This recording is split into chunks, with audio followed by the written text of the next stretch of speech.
All right, guys, welcome back.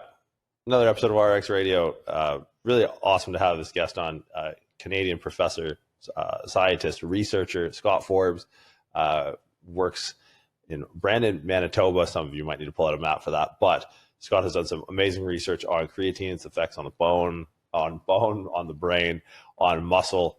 It was really interesting to get, straight from the horse's mouth, as it were, confirmation on things known about creatine, dispelling myths and debunking myths about creatine, and where the research in creatine supplementation is going in the future. Really, really cool conversation to be able to just sit there and just berate him with question after question. He didn't miss. Really awesome to have Scott on. Him and I are actually both just returning back from a trip to Mexico, where we were speaking at the One Fitness Weekend conference in Querétaro, Mexico. I was calling it Querétaro for a really long time until I was informed by my Spanish-speaking friends that I was saying it like, I believe the word was a gringo was the word they used to describe me. But no, Scott and I just returned back from the conference. He obviously spoke on creatine, as we'll discuss in the episode. Basically everything you would need to know about creatine in a single podcast episode. So huge thanks to Scott for lending us his time and his expertise and his insight. Just a quick reminder, Prescript Level 1 goes live on the 27th, which is a couple of days ago. So the semester has not since started. You can still register if you want to get in. 16-week applied biomechanics, functional anatomy, accredited for CEUs, the National Board of Chiropractic Examiners. If you're a chiropractor, you need to get your CEUs. You can get that through us, through the course, NASM, NSCA, American Council of Exercise, ACE, as well as SIMSPA accreditation by this semester. So if you're in the UK and you need your hours, this will be the first semester that is accredited by SIMSPA for professional development units, or CPDs, continuing professional development. I believe that's what our friends in the UK call it. So if you're interested at all, do register. Still time to sign up. 4 lectures a week, 16 weeks, plus Prescript Collective, plus the PSL1 manual, plus 7 labs a week, 1 every day. Just as robust a curriculum as we could provide for what we hope to be the best collection of coaches in the world. So hopefully guys see you in class. Head on over to www.pre-script.com. Register today. We'll see you in class. I teach the Monday lecture if you're so interested. Oftentimes you'll see me right here where we record the podcast, but a lot of times you'll see me on the road running and gunning. Which means, we're practicing what we preach. We kind of have some serious skin in the game. All of the 4 of us that are teaching it this semester, James McIntosh, Jorge De Hoyos, Killian Hamilton, and myself. So yeah, if you're interested, jump in. Again, huge thanks to Scott Forbes for lending us his time. I hope you guys enjoy the episode. We'll see you next week. Dr. Scott Forbes, welcome to the show, man. I appreciate you taking the time. Yeah, thanks for having me. Yeah, for those new to the name, Dr. Scott Forbes, what's the background? Where are you coming from? I guess why is Scott Forbes an interesting person to talk to on a podcast? Yeah, basically, I'm an associate professor at Brandon University, which is in a very majestic place in Canada. So if you ever come to Canada, check it out. No, it's actually pretty much a barren wasteland is where I live. But I'm a researcher, I'm a scientist, and I mainly study kind of exercise combined with supplements, and in particular, creatine supplementation. What got you into that? I would imagine that just kind of growing up, meathead, bodybuilding magazines, is that sort of the route? What is the impetus to being like, okay, I'm going to dedicate my life to this, quite literally? Yeah, so I was very fortunate when I was kind of getting into research to work with Dr. Darren Kandow and Phil Chillibeck. And those are kind of 2 well-known names in the creatine supplementation world. So when I was doing my master's degree, we did some creatine supplement work. And it's one of the few supplements that actually works. There's other ones that work as well, but creatine seems to have an impact on a variety of tissues within the body. And I think that's just kind of why I've stuck with it. What was the initial research on? What were your positive outcomes initially that you're like, wow, okay, this is actually not a dead end. This is something that we could pursue further than what's already in the research. What was the premise or the hypothesis of the first study? Yeah. So the first study, we actually had 3 different groups. We had one that was a placebo, so it was just sugar, maltodextrin. And then we had another group that got creatine. We actually combined creatine with L-arginine, so this other supplement that was kind of popular at the time.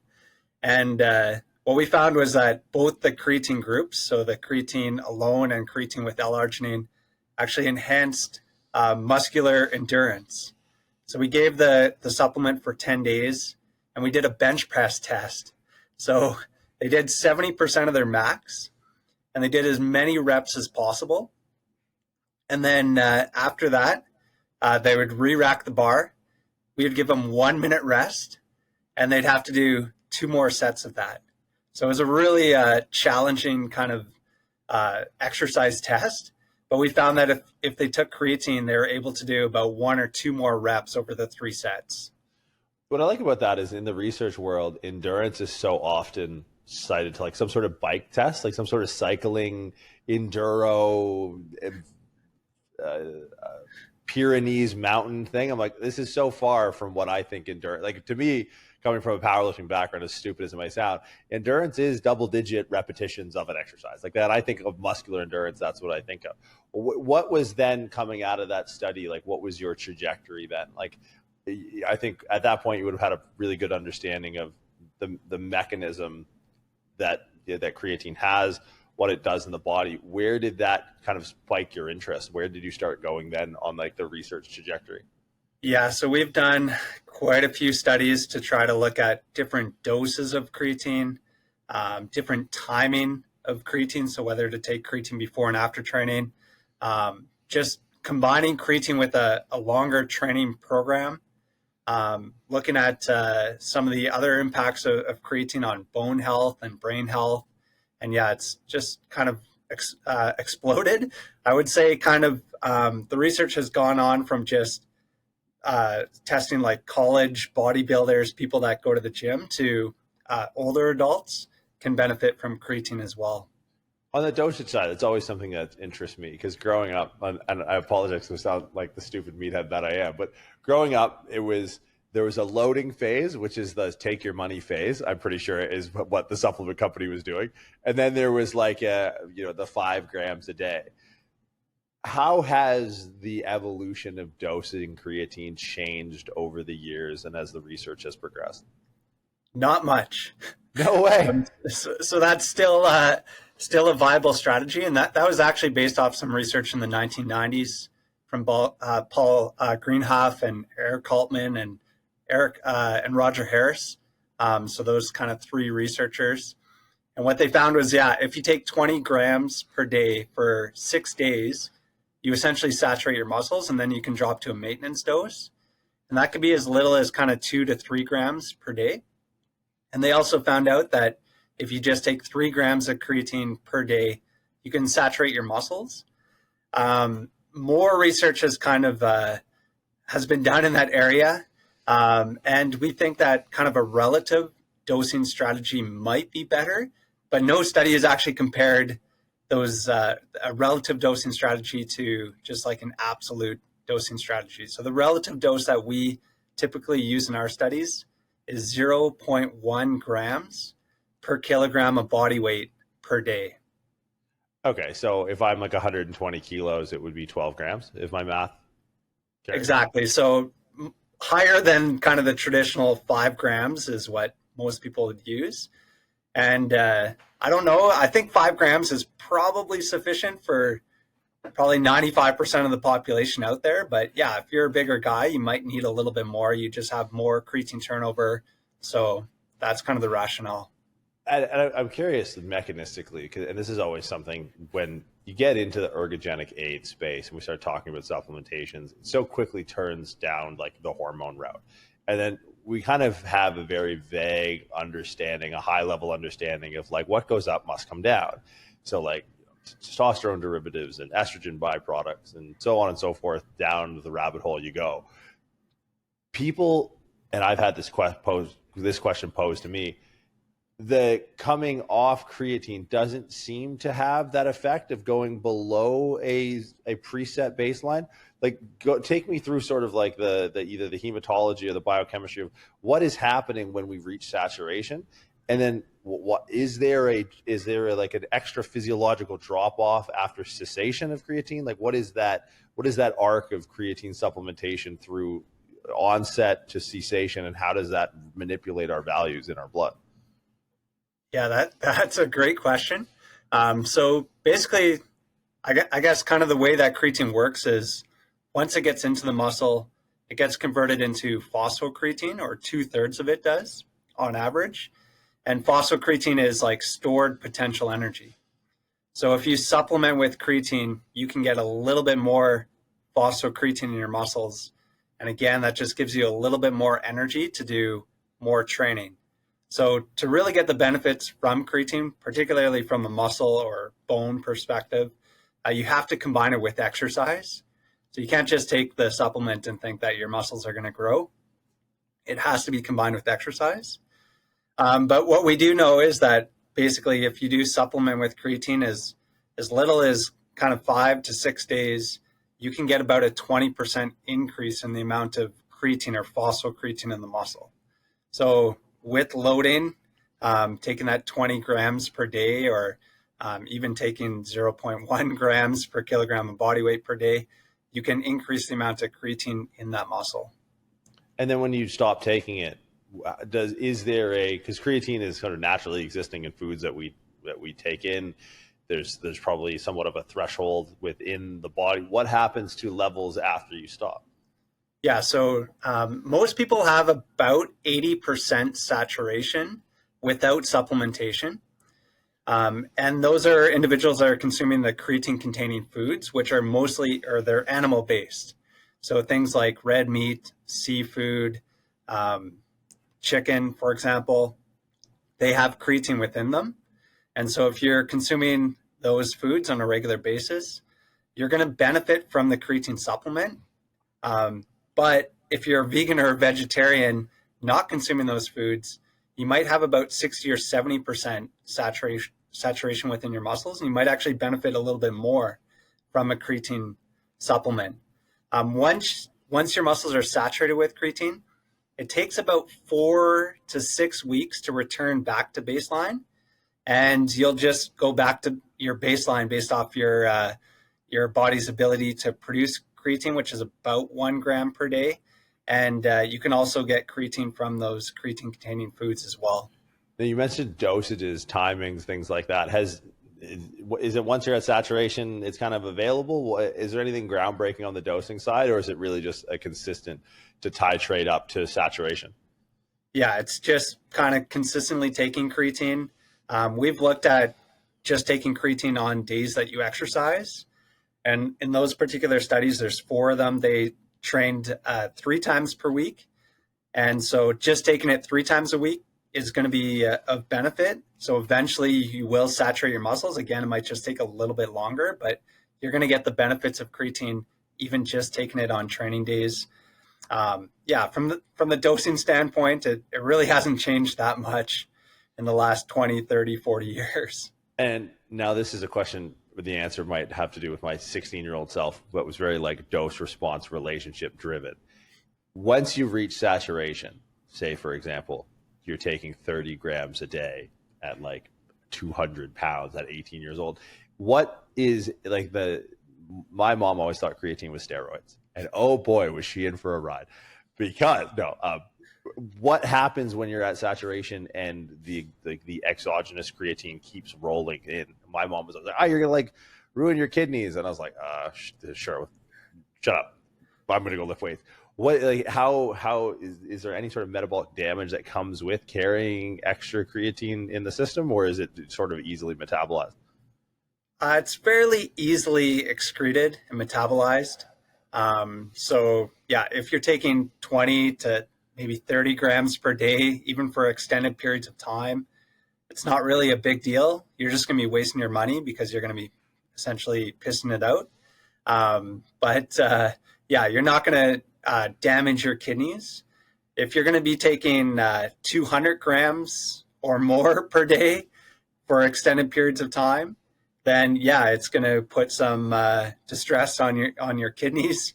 and may cause some harm over time. So don't take huge amounts of creatine. It's absolutely not necessary. And as you mentioned, once your muscles are saturated, you can take a very low dose of creatine just to maintain those saturations, as little as 3 grams per day. Now, is there anything that's surprised you knowing what you know? Like research, it does seem to be almost oddly consistent. I don't think there's really anything that I can think of in the nutrition and supplementation space that has had a consistent, and I hate to use the word, but a consistent narrative around it since I got into it, whatever, 15, 20 years ago. You know, people are going up and down on carbohydrates. People are going back and forth. It does sort of seem like a very bipartisan agreed, no one really has a beef with creatine, no pun intended. Are there anything where, like in the research world, that's like borderline contentious, or maybe even in some cases, like, are there frontiers with creatine now, or is it sort of just like we're really trying to just optimize creatine, or are we trying to find other uses for it? Like, it seems so like open and shut case of like, obviously you're still researching with all the books behind you, which we've discussed. What are the surprises with creatine? Like what is next for creatine research? Yeah, I would say kind of the impacts of creatine on other tissues in the body. So it's fairly well established that when you combine creatine with strength training or resistance training, that you can make your muscles bigger and stronger. And I guess some of the research over the last 10, 20 years has shown that it not only works for bodybuilders, but it also works for older adults to maintain their kind of muscle function as they age. I think that's been really cool. But yeah, I'd say that kind of the emerging research is the benefits of creatine on your brain. So it can actually improve cognitive function and brain health. It can also improve bone strength as well. So it can actually make your bone tissue a little bit stronger. So there's kind of these emerging areas of research that are beyond muscle. Now, I'm really curious about the brain, because I feel like, you know, with nootropics and a new really era of supplementation and biohacking, you know, people are walking around with nasal sprays, they're jamming alpha GPC right up the schnoz. It's like, okay, creatine seems so simple and, you know, over the counter and easily accessible.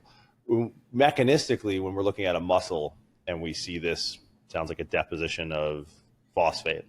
Did I get that right? Yeah. Like you're putting a phosphate in the thing. ATP does. This is grade 10, so excuse me, grade 10 biology. Shout out to good old Canadian education. And what is like in the brain? Is it the same thing? Like how does it do this in the brain? Like what is the effects of creatine inside the brain? Yeah, so creatine actually does quite a few things, both in the muscle and in the brain. I'd say the main thing is that it does provide just a little bit more energy. And the way that the creatine phosphate system works is it doesn't require any oxygen. So that's one kind of cool aspect to it. The other one is it could actually create ATP very rapidly. So if you're doing any sort of intense exercise or really high demand on your brain that requires energy very quickly, you could utilize this particular energy system. Creatine also acts as an antioxidant or anti-inflammatory. And yeah, so it does other things that could potentially be of benefit to the brain. But I would say the main thing is just kind of providing the brain with a little bit more energy. I would say that if you're at rest in just kind of a normal situation and a young, healthy individual, the benefits of creatine on your brain is actually very limited. And there's quite a few studies now to show that it actually has no impact on cognitive function or brain health in those particular situations. But if your brain is stressed, sleep deprived, mental fatigue, hypoxia, which is a low amount of oxygen, all those things can stress the brain. And that's where creatine seems to have kind of a greater impact. Would it have a benefit in like acute bouts of stress, say for like combat sports or football, head trauma, or is it really more like environmental stress, subacute or subclinical? It could definitely have an impact on those acute stress situations. So there's a really cool study in rugby players where they actually looked at passing accuracy. So they had to throw the rugby ball as accurate as possible. And so They looked at that in a normal situation, and they're fairly accurate. And then they looked at it when they were sleep deprived. So they only got as much as 3 hours of sleep the night before. So they're exhausted. And no surprise, if you're sleep deprived, your passing accuracy went down. But if they were on creatine, the passing accuracy did not go down. It was maintained. So it kind of shows this benefit in, I would say, a sporting situation on a more cognitive motor task to actually enhance their performance. So it can definitely have an impact on in a sporting setting. Now, so often it's marketed as a supplement for recovery, but it sounds like, at least of the muscle, it's really more of a supplement for energy. Yeah, absolutely. Yeah. So supplementing creatine with the idea that the creatine is going to build the muscle is probably somewhat of just like a false flag. It's actually gives you more potential to create mechanical tension or metabolic stress or whatever on the muscle by lifting more weights. Not exactly this sort of like replenishing effect. It's really just filling up the gas tank sort of thing, or charging the batteries so that you can go further.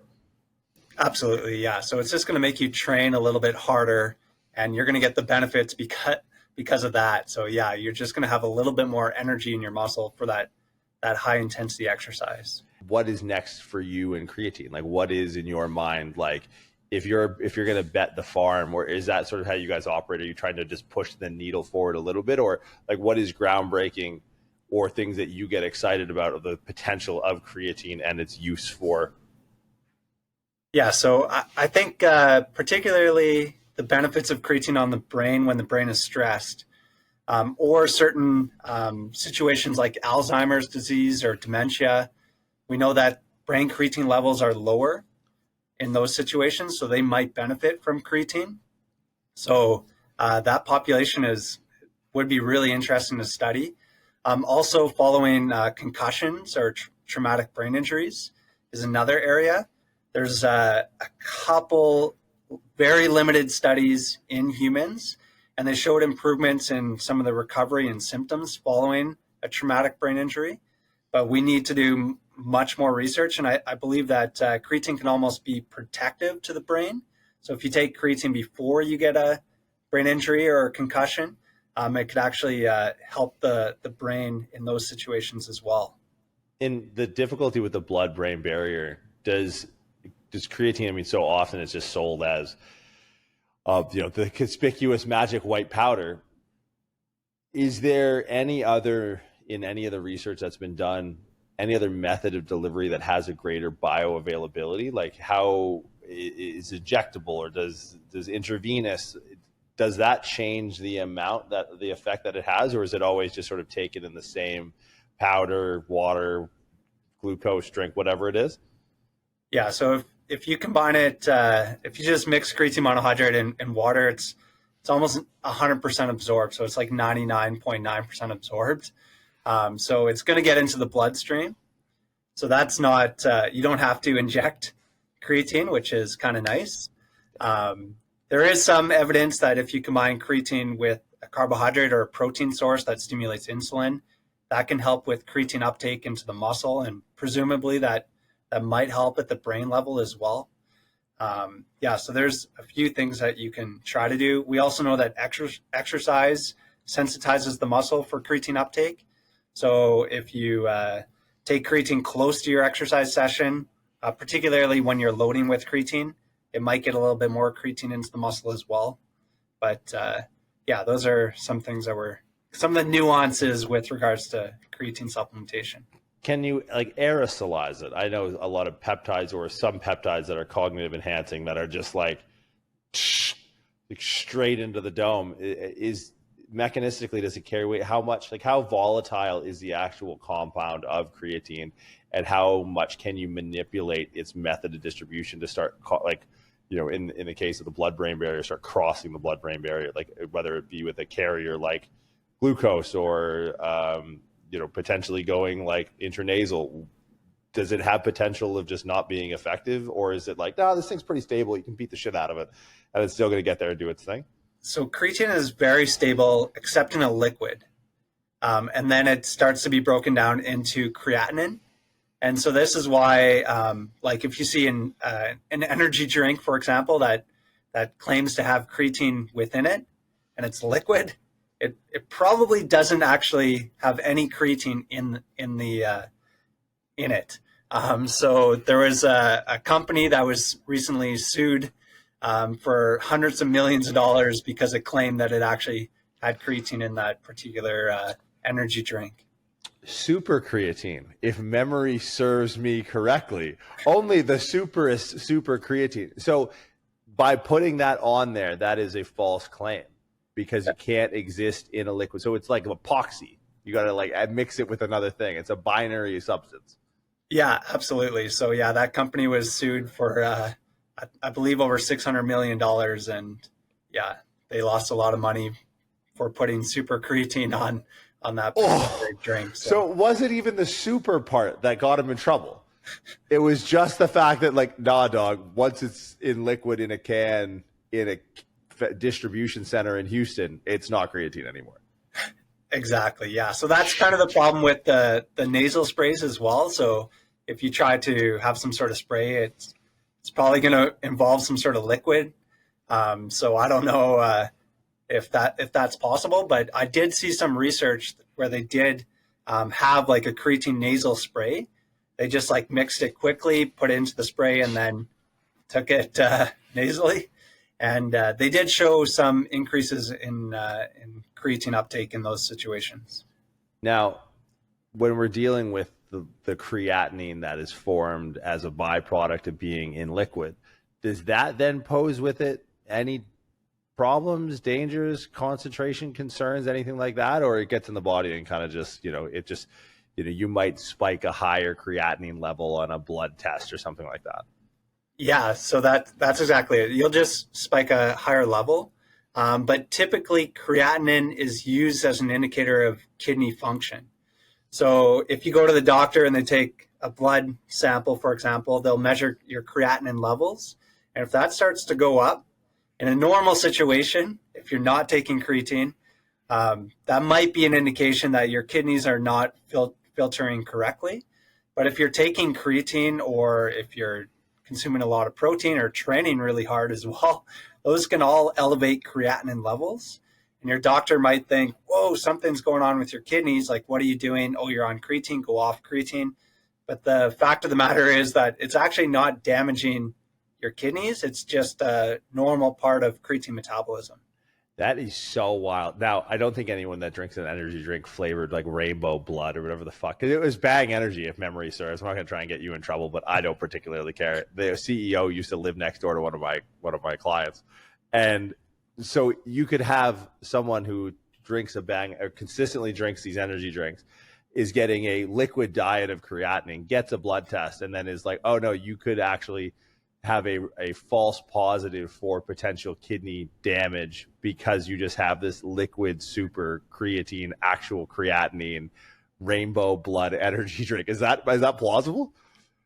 Yeah, I guess that would be plausible. Or if you just are taking a creatine supplement as well, because creatine will naturally, like non-enzymatically degrade into creatinine within your blood anyways, or in the muscle.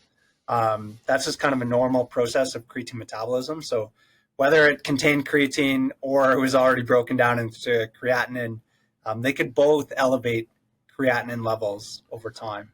So once it's in liquid, like in the case of an energy drink, there's going to be no benefit of that at the muscle. It's not going to affect muscle creatine saturation because it'll already be in a creatinine state by the time you ingest it.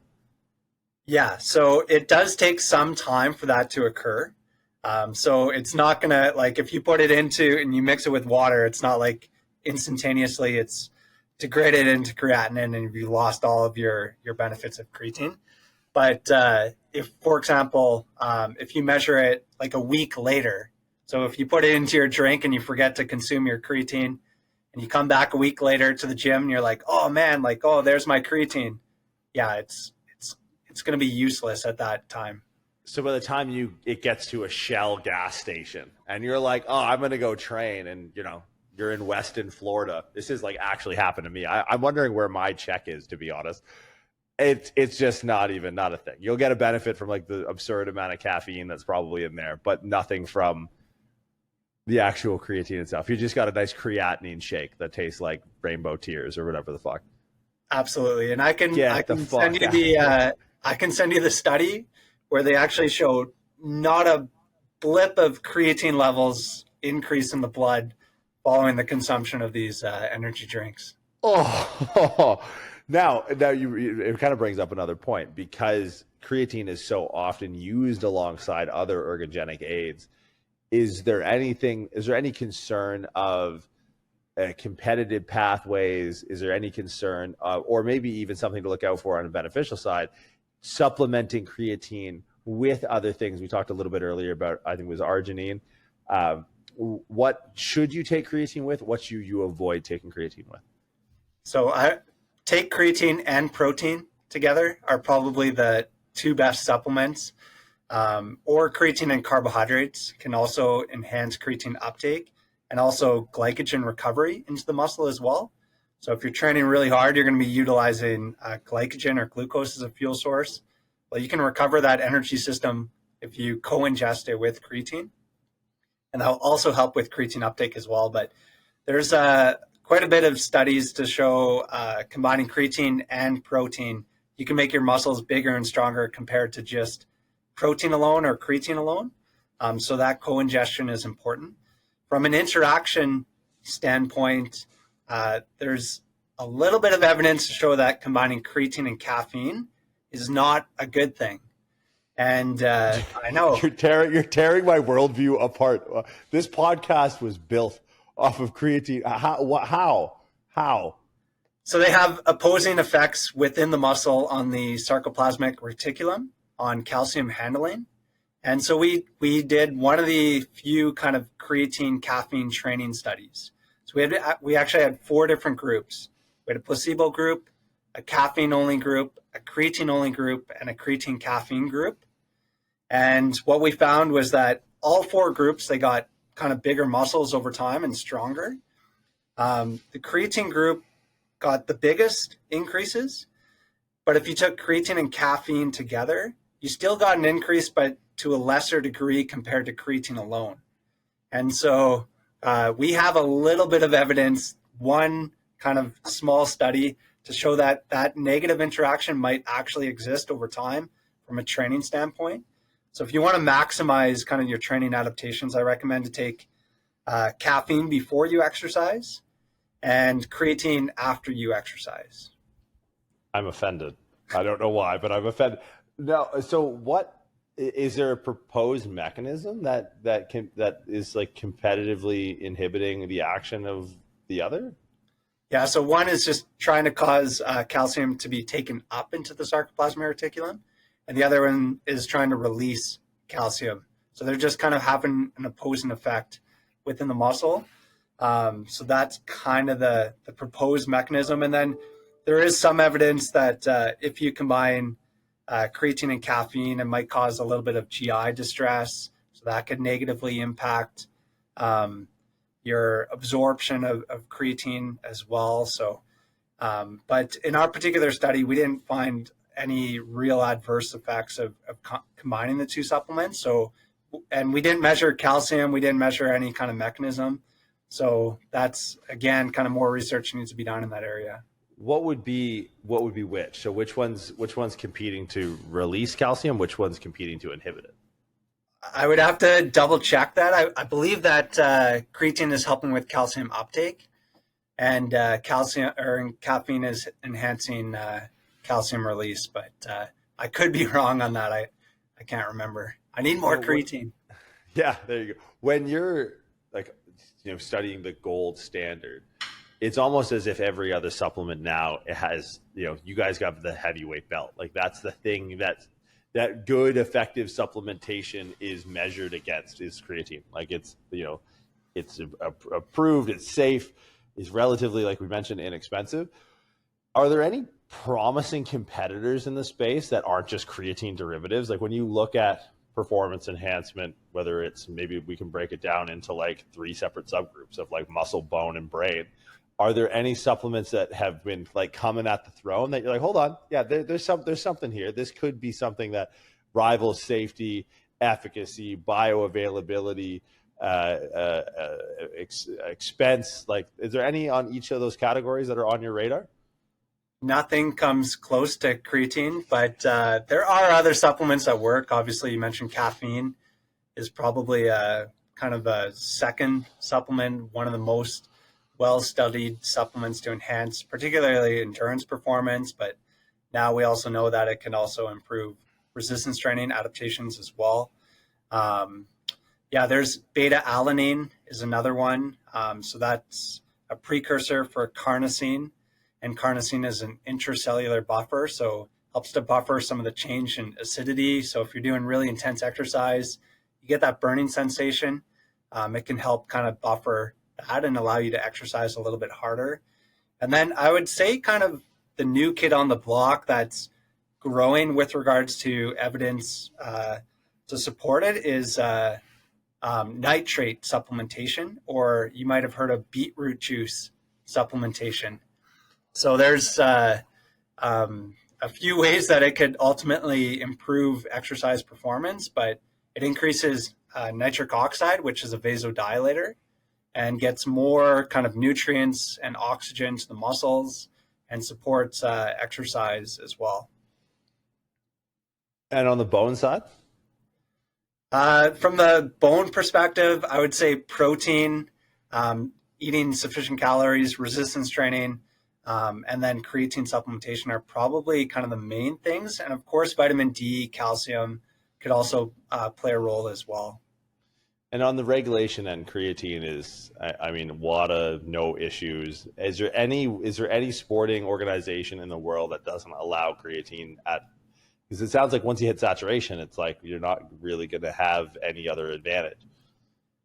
Yeah, so there's no organization to ban creatine that I'm aware of, and if they do, that could actually have harmful impacts. Because as I mentioned, it could be potentially protective to the brain.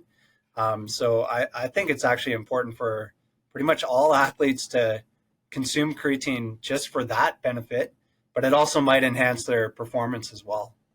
Do you see, like, I guess, how when creatine interacts with your life, like, loved ones, relatives, do you have like a kind of a catch-all, or are you someone who's like, stocking stuffer from Scott this year, guess what it was? Fucking creatine. That's awesome. I recommend it to most individuals. My father-in-law, he's gotten into ultra endurance running, and I'm like, yeah, he's crazy, but I'm like, okay, let's take some creatine. It can help, bring in a little bit more glycogen or glucose into the muscle. Could reduce some of the muscle damage, can have that anti-inflammatory benefits. So it can definitely have a benefit in that particular population. I have 2 kids, and people ask me all the time, like, do your kids supplement with creatine? And I don't make them supplement with creatine. They know all the benefits of creatine, but they actually don't supplement with creatine. So the benefits are quite small, as I mentioned previously. So unless you're a really elite athlete trying to maximize every kind of thing in your life, then that's where creatine could have a benefit. But yeah, for the most part, just training consistent, training proper technique, all those things are going to have a way bigger impact on your health. Now, currently research, what are the frontiers for you? Like, what are the projects that you guys have in the lab or even within the field that we're like, okay, this is going to be published. This is in a peer review process. This is either proving what we already know, or this is an interesting new subfield that we're looking into. What's like coming down the pipe? Find a PubMed creatine monohydrate research in 6 months. Like, what are like the coming attractions? Okay, we got quite a few studies. One was a big review to really show what creatine does on body composition from a bone, muscle, fat perspective. So we got that coming out hopefully relatively soon. We did a dosing protocol review, and we just got that accepted. So that'll be on PubMed hopefully in the next couple weeks or months, depending on how fast the journal works. We're writing a review on creatine and firefighters. We think that creatine could be of great benefit for kind of tactical athletes, or particularly firefighters. So Is we that got because of the oxygen deprivation, its ability to work without oxygen? Is that the idea? yeah, exactly. And then also it's a benefit when you're sleep deprived as well. So similar to that rugby study. So we try to highlight kind of from the other research that's been published on different populations, how creatine could actually impact firefighter performance. So a pretty cool review. Hopefully that one gets accepted. And then we're doing a creatine golf study. So I'm trying to find out if creatine can help you hit the golf ball a little bit further and straighter. So I'm about halfway through data collection, so hopefully I can finish that one up. The frustrating part is that people might be more excited about the golf thing than the firefighter thing. The golf crowd is nuts. I agree, and I don't think they've focused a lot on nutrition or supplements. They John Daly disagrees. Yeah, maybe a little bit, but I would say the crazy thing is in the golf world is like they've just gotten into like strength training. So now it's like every golfer does a proper strength training program because they know that benefit. They buy the latest golf balls, golf shoes, golf clubs every single year with these small tweaks in technology. But not a lot of them supplement with creatine that could potentially improve their golf performance. Now, on the like logistics side of being a scientist, how has navigating the grant part of things, the publication side of things, the peer review side of things, how has your time in the creatine research specifically lend itself to these things? Do you find that grants are easier accepted because of the positive sort of corpus of research within the accepted scientific literature? What frustrations? Because I know scientists in other fields that are just like, dude, it fucking sucks. Like writing grants fucking sucks. Proposals fucking suck. Peer review fucking sucks. Like, how is the other side of the 95% of shit that you have to do to make this possible? Yeah, that's a great question. I've been pretty successful with publishing creatine papers. I'm not too sure exactly how many I've published, but maybe 60 or 70 papers on creatine supplementation. So it's definitely gotten easier over time because you're just so familiar with all the research that's out there and you're just on top of the literature. So it becomes easier to publish that. But really it's hit or miss with the reviewers.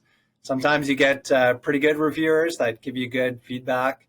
And sometimes people still have this negative stigma about creatine and they'll just try to rip you apart and reject you for whatever reason. So that's just a part of it. I don't know.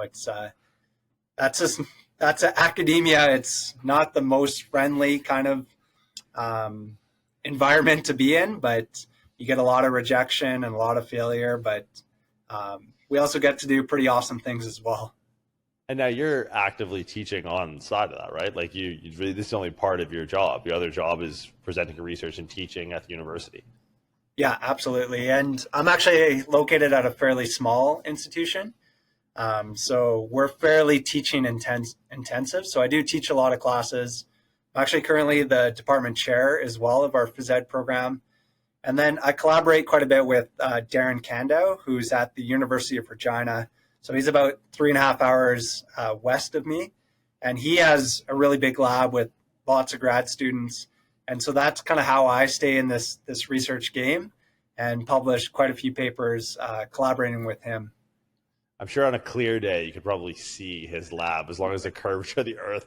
That part of the world, for those of you unfamiliar with it, watch a show called Corner Gas, and you're pretty much going to get where Scott lives. Now, do you, like on the teaching side, you've been doing this for some time, I'd imagine? Yeah, I've been at Brandon University for 7 years, so just starting my 8th year here.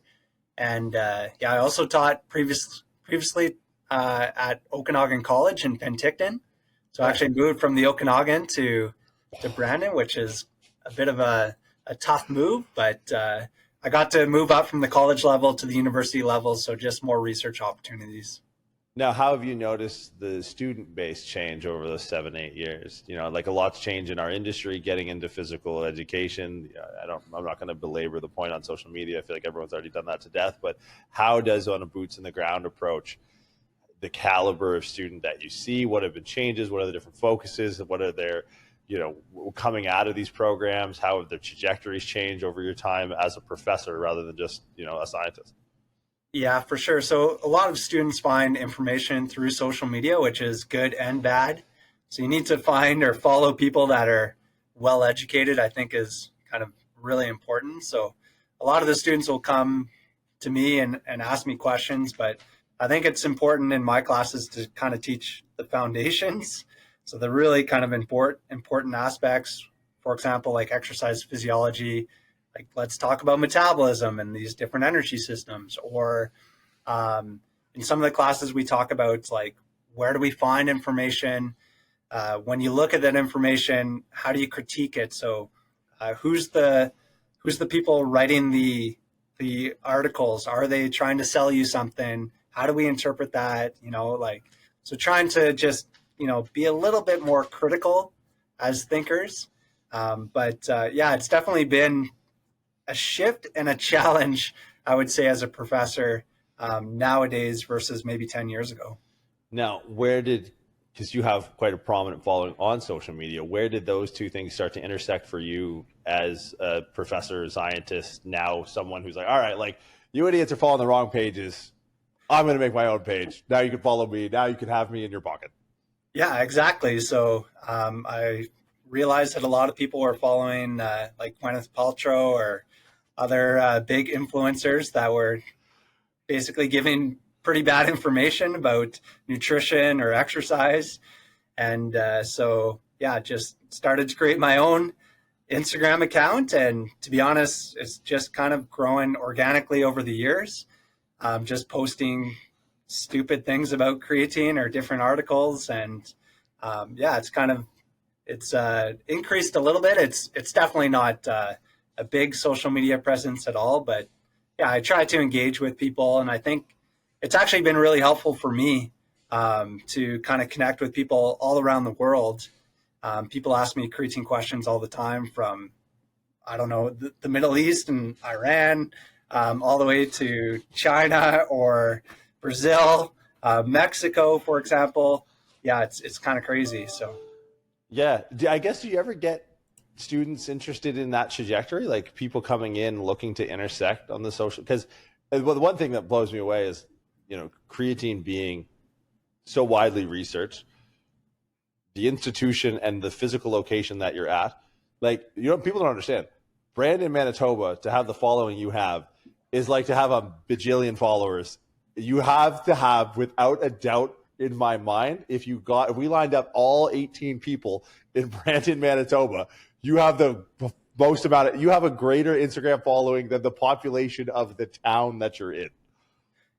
Yeah, that's true. So yeah, for me, it's been pretty awesome. And sometimes, I sit in my office and I think it's pretty incredible actually to be able to connect with people across the world just by sitting here in Brandon. Like it's insane actually. Well, I mean, it's how we got in touch. I'll maybe spare the details of why I reached out to you originally, and hopefully we have a good story. But we'll be together in a day or two in Mexico, and you'll be presenting on, I'm assuming, creatine.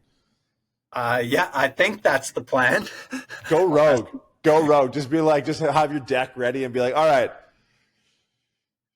caffeine. Everyone's like, oh my God. Have you ever thought about that? Have you ever thought about like, oh, for fuck's sake, we're doing creatine again? Like, can I study something else? Like getting typecast as like the creatine guy? Yeah, sometimes I think like, come on, everyone knows about creatine. Everyone like, okay, combining it with exercise is going to make your muscles bigger and stronger. Let's switch it up here and talk about something different. But for the time being, it's been pretty fun just to talk about creatine actually. Well, I mean, it's got you this far, and with the frontiers in like the brain side of things, especially with the conversations in sports, I think it's still yet an exciting time to be the creatine guy. So you've done a hell of a job, man, and I appreciate you lending your time and insights. Look forward to to getting back from Mexico is what I look forward to, and having another story to tell. But dude, thanks so much for your time. We'll put all the social handles and all that stuff in the show notes, so no point to go through that deliberate diatribe. I will see you south of the border in a handful of days, man. Thank you so much. Awesome. Sounds great. Appreciate it, man.